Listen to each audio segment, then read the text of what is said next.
Hello, நம்ம இப்போ கோயிலுக்கெலாம் போயிட்டு சாய்பாபா கோயில் போயிட்டு அங்கேயே பிரசாதம் சாப்பிட்டுட்டு எல்லாம் ரிட்டர்ன் ஆகிட்ருக்கோம் வீட்டுக்கு.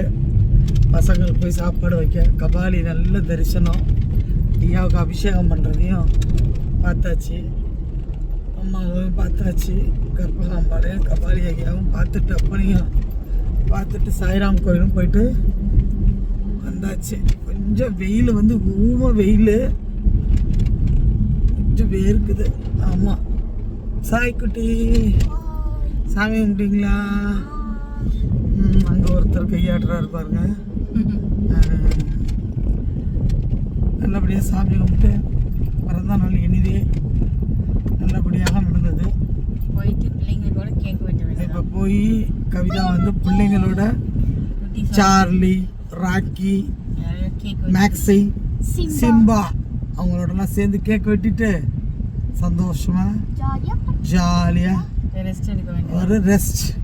ஏன்னா காலம்பரம் நம்ம ஏர்லியராக எழுந்திரிச்சிட்டோம். எழுந்திரிச்சு சுவாமிக்கு எல்லாம் பூஜை பண்ணிவிட்டு அப்புறம் முதியோர் இல்லத்துக்கு போய் காலை டிஃபன்லாம் முடிச்சு கொடுத்துட்டு அவங்களுக்கு அப்புறம் கோயிலுக்கு வந்தாச்சு.